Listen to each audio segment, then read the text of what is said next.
Сургууль дээр хичээлээ явж байсан чи хэдэн золбин нохоонууд чамааг өндөр барилга дээрээс шийдвэл яах вэ? Чи тэр үед чамааг тэгж шидсэн амьсгалуудыг бүгдийг нь өршөөгөөд өөр сургууль руу шилжих үү эсвэл хэдрээс өршөөгөө аваад бүгдийг нь хүүртэн хайлах уу? Энэ бичлэгийг бүгдийг нь үзээд хариултыг нь олж мэдээрэй.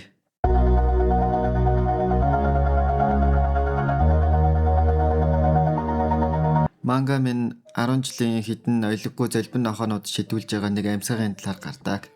Тэгж хүчтэй шидүүлээ тухай алдаад эмнэлгийн тусламж янз бүрийн хүмүүс ирдэг. Даанч харамсалтай нь өндрөөс шидүүлснээсээ болоо тарих толгоонд нь сайжилт үүсээд мань хүн ургамал болоод хуурчдаг. Ургамал гэхээр нь одоо нүд ам гар хөлөө ерөөсө хөдлөж чадахгүй коми байдалтай л ордог юм шиг байлээ. Тэгээд тэр ургамал болсноос хойш ар гэрийнхэн амьдрал нь маш их хэцүүдээд эмээ нь өвчин зовлондоо баригдаад үнэхээр их ууг гашуу автдаг. Аргагүй хүүхдний болчих юм чи одоо тэгээд ойлгохгүй гээд ч яах вэ. Тэгээд хөөрхий эмээ чааваас хүүгээ асрахын тулд өөрийнхөө байр сав бүх зүйлийгээ зараад өстой нэр хөгш настай хүн ч гэсэн ажил төрөл хийгээд арайчуул эмнэлгийн зардлыг төлдөг юм шиг байлээ. Сүүлдээ бүр найз нь эмнэлэгт хөвтөж яхад нь орж ирээд чамааг ийм хүн ургамалт болсноос хойш нөгөө нэг золбин амьсгалууд бүгдээрээ л дээрлэх хүн олохгүй намайг л дээрлэгдэг болсон. Өдөр болгон би зодууж нүдүүлдэг болсон. Танаа эмээ чинь бүр чамааг асраад гар дээр чинь босохгүй сүүлдээ бүр нуруунд өвддөг болсон. Биеийн байдал нь ч дордсон. Тийм болохоор би чамаас гуйж байна. Чи одоо зүгээр цаашаа өхөөд өгсөн дээр юм шүү. Ингэж хүн амьтан гай болж байснаас зүгээр л чи өхөөд өгөөч гээд найз нь уйлж гардаг. Хөөрхий эмийн чаваас ерөөсө бууж өгсөнгөө аль болгох л ач хүүгээ босох гээд өдөр шөнөгүй мацааж хэлэхэд айгүй өрөвдөлтэй. Мань залууч уган бол хичээгээл байгаа нь гар хөлөө хөдлөх гээд. Уган бол манай гол дүрийн залуу Ким Жуньёк хэлхий жоохон хэцүү нэртэй юм шиг байна л да. Зөвхөн нэрийг нь Ким Жавхлан гэл дуудаал явчих доо. Завхлан мэн өгөн бол би бэлдэр сайтай бусдын төлөө өөрийгөө золиослж чаддаг тосорхуу сайхан сэтгэлтэй залуу л та. Тэгээд нэг залууг өмөрснөөс хойш ер нь атмануудын хараанд өртөө тэгэл бүлэглүүлээл задууш нүдүүлээл сүүлдээ бүр нөгөө хэдэнд аваад дээврээ шидээд алингаа л алдсан юм шиг байлээ. Энэ байдал чи маш удаан жилч үргэлжлээ. Мань залууч сүүлдээ уур хилэндээ автаад бүгднгээс нь өршөө авах талаар бодож эхлэв. Тэр толгой дотроо байнга л төсөөлдөг байсан. Өөрийг нь дээрлэхийг зоддог байсан бүх хүмүүсийг нь өдрө болгон зодож нүдэж амьд байх ямар аимшигтай тамтай байсан бэ гэдгийг мэдрүүлэхэл мань хүнч станерөө төсөөлж гартаг. Цаг хугацааж уйлран өнгөрч Жавхлан мэн ерөөсөө сэрсэнгүй 2 жил өнгөрлөө, 3 жил өнгөрлөө, 5 жил өнгөрлөө, 10 жил өнгөрлөө. Жил өнгөрөх тусам л эмээгийнхэн би улан дордоод сүүлдээ бүр тэнгэрийн орон руу залардаг. Мань нөхөр ч эмээгээ өнгөрсөн мэдэхгүй тэгэл сэтгэл дотроо уйлал байж чаддаг. Аргагүй. Угаасаа хөл гараач хөдөлгөж чадахгүй хайртай хүмүүсийнхаа дуу хоолойг сонсч чадахгүй хүндэд ямар ойлго байх вэ? Тэр ч сүүлдээ бүр аргаа бараа цөхрөлд автаад бурхнаас залбирдаг. Хэрээр надад ганц л боломж олгодог бол өнгөрсөн үелөө буцаагаад аваачаад ирэлтэй. Би тэр үед бүхний шинээр эхлэх болно. Намайг дээрлэж байсан бүх хүмүүсийг би хөл гартаа сөөгдүүлээд бүгдийг нь би жинхэнэ амьдын тамд унгаах болно. Надад ганц л боломж олгоочтой гэд байж байлаа. Ингээд түүний амьдрал нь дуусаж түүний комноос нь салах гээд үхлийн тариал шахаж орхидог. Нүдэ анид нээвэл бүх зүйл өөр байлаа. Энэ яг л түүнийг өнгөрсөн үеийн авчруулсан мэт нэг л сонир мэдрэмж төрөө. Яг л энэ зүйл өмнө давтагдаж тохиолдож байсан юм шиг. Эргэн тойрноо мэн залууч харлаа. Зүуд мөн үү биш үү гэдгээ батлах гад балаараа өөрийнхөө ихлэ гоёлоо зоож үзлээ. Өвдөлт мэдрэгдээд нэг л цачин болоод өгчөө. Нэ манай хүн дахин батлах гад гарлуугаа нэг зоолоо. Яалтчгүй зүуд биш бодит амьдрал байлаа.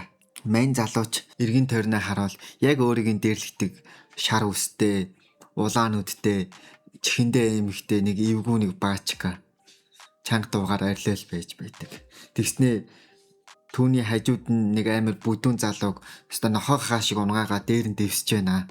Мань гол дүрийн залууч угаасаа өнгөрсөнд болсон үйл явдлаа хараад хүн ургамал болсон үедээ зүүдэн дотроо мянган удаа тэр залуу яаж одож яаж тамлах, яаж цус нүжтэй хойлогдлаараа л ер нь бодож исэн. Түүний толгойд өршөө авалтаас өөр юу ч бодогдсонгүй. Тэр чи эвтэйхэн босонгуудаа хөөе новш минь наадаа битгий дээрлэхэд бэ. Нөгөө нэг дээрлэхүү багийн чин Мишель гэдэг юм шиг лээ. Мишельч чи юу хуцаад байгаа юм бэ? Чи хинтээ юу ярьж байгаа мэдчих вэ нөө?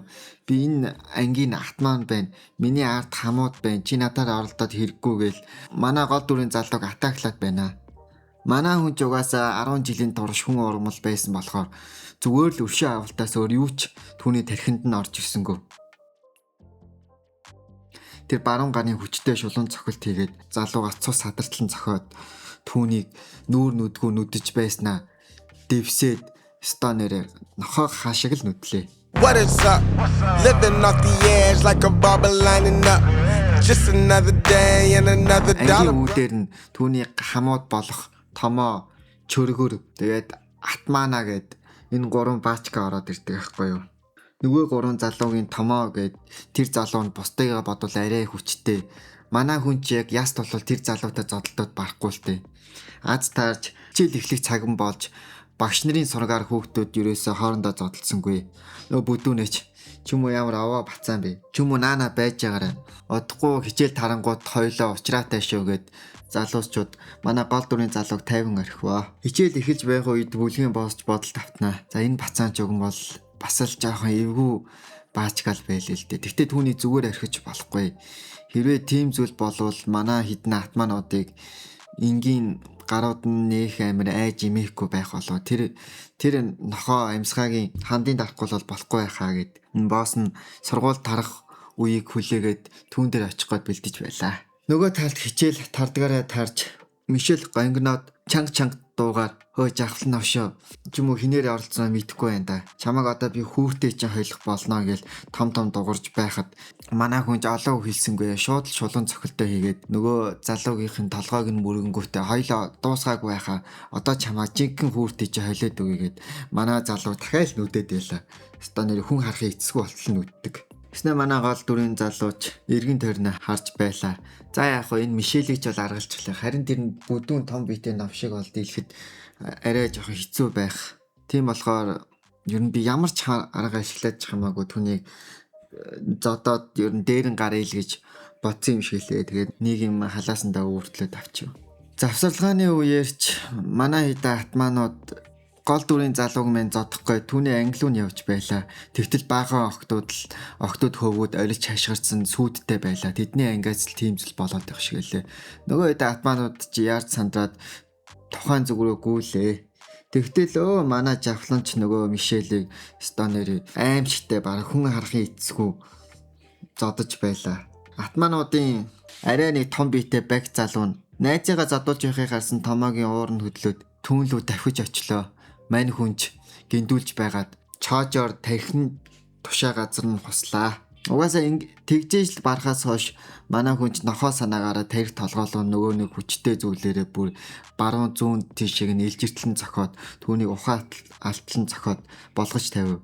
Дараачийн ээлжинч болж чөрийсэн бэнтлөө хурдтай гүгээд унгаангуудаа дээр нь тохоодоод баруун гарын шулуун цохилт хийгээд хайр найргүй зодож байлаа.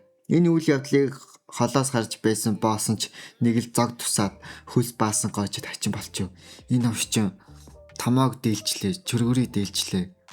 Яж хаад яасаа амир адгуус мангас вэ.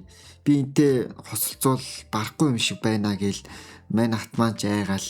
Чөрөөсөн бандыг зодож дуусчингуудаа манай хүнч туйлдэ хүрвэ. Аргагүй бараг нэг дор 3 залуу зодсон юм чи. Хамаг би сүлдсэн ч гэсэн энэ боссыг л дуусгачвал болох гээд ингээл мань залууч айртахад атманч за байж л да өгшөө боли чи ер нь амар юм байна гээл хэлээл мань ирч өмдөндөө шээс алдаад байж байлаа. Жавхланч түүнийг зохих гээд баруун гарын шулуун цохилтоо хийх гээд бэлдэж байх үед цаанаас багш нь зогсоолоо. Хөөш болцгоо та нар юу хийгээд байна гэд мань хоёрыг салгаваа.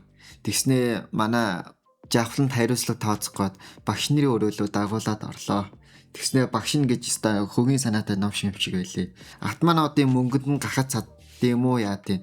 Манай жавхлан жисто нэрээ чи амар олон хүүхэд зодож нүдсээ. Одоо эцэг их ирэн чамд хариуцлага тооцсон чамаа хүүхдийн колонд явуулан гэж сүрдүүлж гардаг.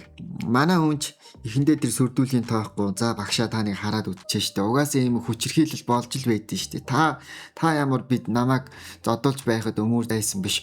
Зарим нэг сул дорой хүүхдүүд ингээд зодуулахад та өмөөрөхгүй харин ч нэг нүдэрэж харахгүй яваад үдгүй сте. Атмануудыг зодуулангууд яаж зангаад тавиад байгаа юм бэ? Тайсан хэдрээс авилга авч байсан юм угээл багшигаа илт оромжилж гардаг. Багшинч бүр уурн хүрээд нүүрлүүний хүчтэй шанаад жаамгуудаа чам шиг мөн усан буу надтай ингэж ирэх болоогүй шүү. Аливаа эцэг ихээ дуу тэгэл томорч байлаа. Завхлан ийм зүйл болон гэдгийг урдээс мэдчих байсан.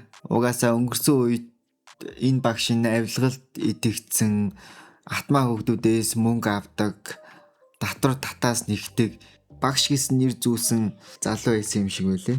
Завхлан сүулдэ бүр дуугаа өндөрсгөөд чамааг ямар атсныхан багш гэдэм бэ? Нохон гөлөг минь ээ. Би чамааг ангийн атмаа хүүхдүүдээс мөнгө авдаг гэдгийг чи мэдэн шүү. Тэглээсэн чамааг би бас англи хэлний багштай явуулдаг байсныг чи мэднэ. Тэр англи хэлний багш чинь хүүхэд нөхөртөө штэ би тэр талаар чи хэлэх үү, чиний карьерийг чи сүрүүлээд өгөх үү, чамайг багшийн цолноос чи унгаагаад өгөх үү гэд багшигаа сүрдүүлээд гөлөг олгож чаддаг. За guys, энэ манга ямар хөө байна? Санаа сэтгэлдээ комент хэсэгт үлдээгээрэй. Баярлалаа.